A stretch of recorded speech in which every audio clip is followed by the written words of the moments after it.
Hello good morning friends, मेरा नाम ऋतुराज, आपका मेरे चैनल में स्वागत है। तो दोस्तों आज 3 फरवरी है, तो आज के करंट अफेयर्स को हम देखेंगे। क्वेश्चन है यहाँ पे पहला, अमेरिकी अंतरिक्ष एजेंसी नासा ने हाल ही में किस भारतीय अमेरिकी महिला को कार्यकारी प्रमुख नियुक्त किया है? The American space agency NASA has recently appointed which Indian American women as acting chief? Option है आपके पास भाव्या लाल, मोनिशा घोष, उजारा जेया या फिर कमला घोष। चलिए इसका आंसर दीजिए कमेंट में। कौन सी महिला है, किस भारतीय अमेरिकी महिला को कार्यकारी प्रमुख नियुक्त किया गया है नासा में? चलिए इसका आंसर है भाव्या लाल। भाव्या लाल जी को नियुक्त किया गया है। भाव्या लाल अमेरिका के नवनिर्वाचित राष्ट्रपति जो बाइडेन की टीम का हिस्सा भी हैं और यह एजेंसी में परिवर्तन का काम देख रही हैं। इनका मेन काम अभी यहाँ पे इसलिए इनको रखा गया है कि नासा में कुछ परिवर्तन करना चाह रहे हैं और इसको देखते हुए यहाँ पे सबसे पहले इन्होंने जो बाइडेन जी ने नियुक्त किया है भाव्या लाल जी को। इसके पहले आपको एक और चीज बता दूं कि वहाँ के उपराष्ट्रपति जो हैं कमला हैरिस जी को बनाया गया है, जो कि जो बाइडेन जी की टीम का ही हिस्सा है। भाव्या इसके पहले institute for defence analysis science and technology policy institute में रिसर्च स्टाफ के रूप में कार्य भी कर चुकी हैं। ये एक एरोस्पेस इंजीनियर है, न्यूक्लियर साइंटिस्ट भी हैं। केंद्र सरकार ने बीमा में एफडीआई की सीमा को 49% से बढ़ाकर कितने प्रतिशत कर दिया है? The central government has increase the FDI.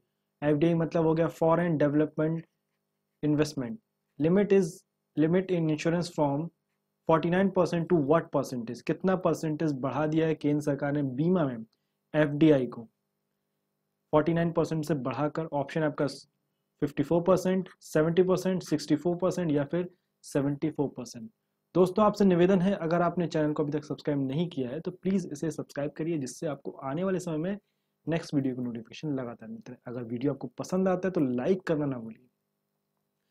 Question क्या है, केंद्र सरकार ने बीमा के क्षेत्र में एफडीआई की सीमा को 49% से बढ़ाकर कितना प्रतिशत करने के लिए करा है? चलिए इसका आंसर है 74%। इस कदम का उद्देश्य विदेशी कंपनियों को निवेश के लिए आकर्षित करना है। जो फॉरेन कंपनीज हैं इंश्योरेंस के क्षेत्र में, उनको आकर्षित करना है कि भाई आप हमारे यहाँ आइए और इन्वेस्टमेंट करिए। उन्होंने बीमा क्षेत्र में एफडीआई की सीमा को 49% से बढ़ाकर 74% करने तथा रक्षोपायों के साथ विदेशी भागीदारी तथा नियंत्रण की अनुमति के लिए बीमा अधिनियम 1938 में चेंजेस भी किए हैं, संशोधन करने का प्रस्ताव भी दिया गया है।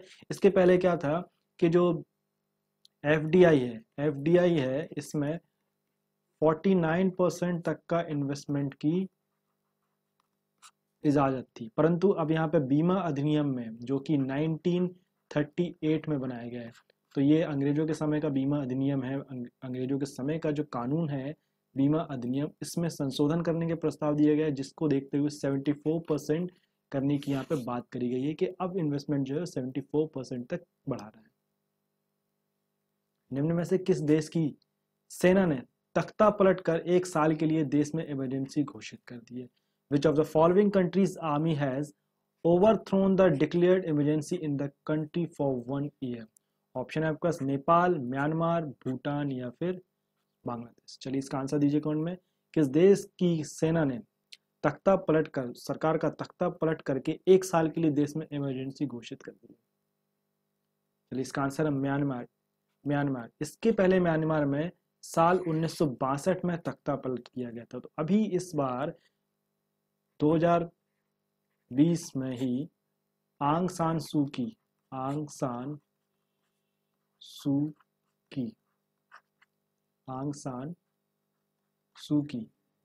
प्रधानमंत्री थी।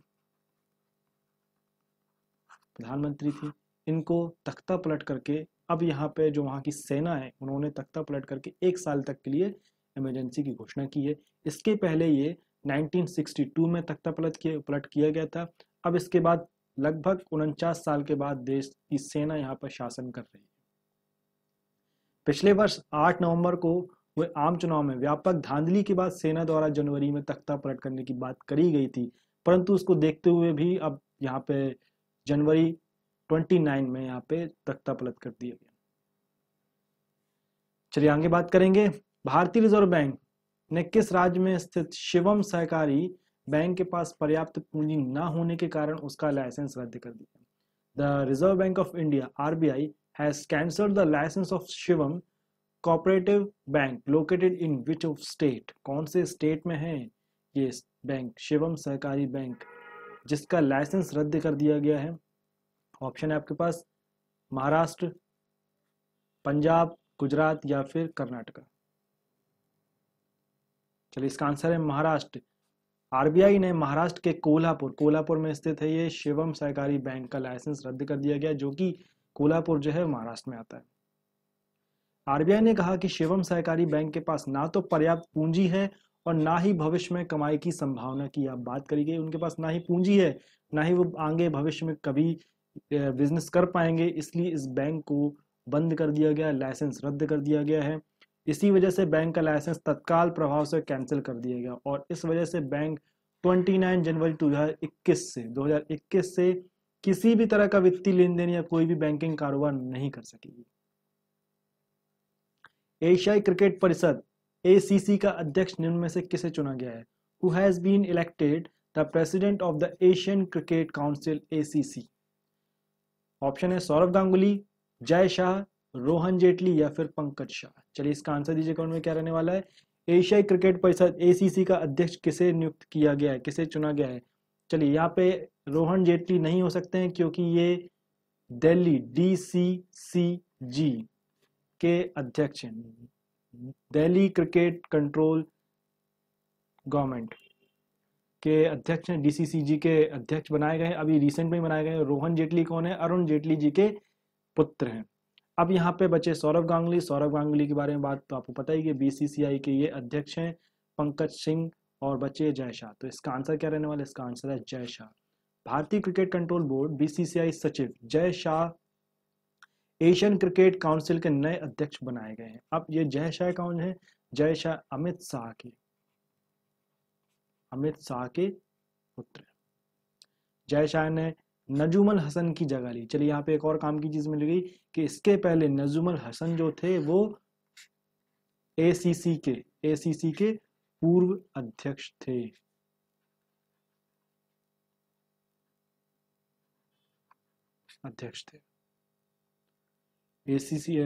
ACC की स्थापना जो है वो 1983 में हुई थी। किस देश ने 679 मेगावाट क्षमता की लोअर अरुण पनबिजली परियोजना का ठेका भारत के सतलुज जल विद्युत निगम लिमिटेड को देने की घोषणा की है, निर्णय लिया है? Which country has decided to award the contract of 679 megawatt lower Arun hydropower project to Satluj Jal Vidyut Nigam Limited of India? Option है आपके पास चीन, बांग्लादेश, नेपाल या फिर रूस। चलिए इसका आंसर है नेपाल। लोअर अरुण जल विद्युत परियोजना नेपाल के शंखुवा सभा और भोजपुर जिले में स्थित है। परियोजना के पूर्ण होने पर प्रतिवर्ष 3,561 मिलियन यूनिट बिजली का उत्पादन होगा। यह परियोजना जो है वो 21.9% उत्पन्न ऊर्जा भी नेपाल को निःशुल्क प्रदान करेगी और साथ ही साथ में लोअर अरुण के लिए परियोजना की लागत जो है वो लगभग 100 अरब रुपए से अधिक की आंकी जा रही है। भारतीय क्रिकेट कंट्रोल बोर्ड BCCI ने एक बड़ा फैसला करते हुए इस साल किस ट्रॉफी को नहीं कराने का फैसला लिया है? The Indian cricket control board या Indian cricket board BCCI has made a big decision that which trophy should not be held this year. Vijay Hazare trophy, Ranji trophy, Deodhar trophy या फिर इनमें से कोई भी नहीं। चलिए इसका आंसर है रणजी ट्रॉफी। रणजी ट्रॉफी को इस बार नहीं कराने का फैसला लिया गया BCCI ने कि इस साल रणजी ट्रॉफी नहीं कराने वाले हैं। ये 87 साल के इतिहास में पहली बार ऐसा हुआ जब फर्स्ट क्लास घरेलू टूर्नामेंट रणजी ट्रॉफी का आयोजन नहीं हो पाया है। तो यहाँ पे आपको एक चीज बता दूं, रणजी ट्रॉफी जो है फर्स्ट क्लास क्रिकेट बोला जाता है और यहाँ पे ये लगभग 87 साल के बाद पहली बार ऐसा हुआ जब कोरोना की वजह से रणजी ट्रॉफी को नहीं कराने का ये निर्णय लिया गया। बीसीसीआई ने सैयद मुश्ताक अली टूर्नामेंट के बाद विजय हजारे ट्रॉफी को भी कराने का फैसला लिया है। तो यहाँ पे सैयद हजारे ट्रॉफी है ये होने वाली है और मुश्ताक अली टूर्नामेंट ये भी होने वाला है, परंतु सिर्फ जो रणजी ट्रॉफी है वो नहीं होने वाली है। आगे बात करेंगे, वित्त मंत्री निर्मला सीतारमण ने बजट 2021-20 में कृषि क्षेत्र के लिए ऋण को बढ़ाकर कितने लाख करोड़ रुपए करने का लक्ष्य रखा है। तो finance minister Nirmala Sitharaman has targeted to increase the loan of agriculture sector in the budget 2021 to 22 to how many lakh crores? Option is 10.5 lakh crore, 11.5 lakh crore, 16.5 lakh crore या फिर 13.5 लाख करोड़। चलिए इसका आंसर है 16.5 लाख करोड़। बजट में सरकार ने पशुपालन, डेयरी और मछली पालन से जुड़े किसानों की आमदनी बढ़ाने पर ये फोकस किया है कि भाई सरकार जो है ये पूरी तरह से अब किसानों के ऊपर जोर देना चाह रही है, पशुपालन से जुड़े हुए लोगों पर, डेयरी से जुड़े हुए लोगों पर, मछली पालन से जुड़े हुए लोगों पर जोर देने की यहाँ पे या फोकस करने के लिए इनकी जो सरकार है उनकी मंशा है। अभी हाल ही में किसान आंदोलन लगातार चल रहा है, उसको देखते हुए सरकार ये चाह रही है कि हम कैसे भी करके किसानों को खुश करें, क्योंकि ये एक बहुत बड़ी समस्या बन चुकी है। जो लगातार किसान अपना आंदोलन कर रहे हैं उसका अभी तक कोई भी निष्कर्ष नहीं निकल पा रहा है। साल 2020-21 के लिए ये जो है 15 लाख करोड़ रुपए का कृषि ऋण रखने का लक्ष्य रखा गया था, परंतु इस बार जो है 16.5 लाख करोड़ रुपए की घोषणा करी गई है। लक्ष्य रखने की यहाँ पे घोषणा की कि हम इस बार जो इतना लोन है बढ़ाना चाहते हैं। चलिए आगे बात करेंगे, सरकार ने डिजिटल लेन देन मोड पर उपयोग करने वाले लोगों के लिए बजट 2021 में कर लेखा परीक्षा मतलब जो टैक्स ऑडिट होता है, टैक्स ऑडिट लिमिट जो है इसको कितना बढ़ा दिया है।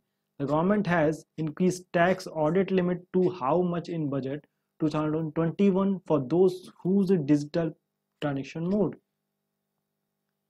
7 करोड़, 10 करोड़, 15 करोड़ या फिर 20 करोड़। सरकार यहाँ पे डिजिटल लेन देन पर जो मोड यूज करा करते हैं जो लोग, उनको उनकी जो ऑडिट सीमा जो है उसको बढ़ाने की बात करी गई है। तो यहाँ पे कितने करोड़ तक की बात करी गई, कितना बढ़ाया गया है? चलिए इसका आंसर है 10 करोड़। 10 करोड़ तक की ऑडिट लिमिट बढ़ा दी गई है।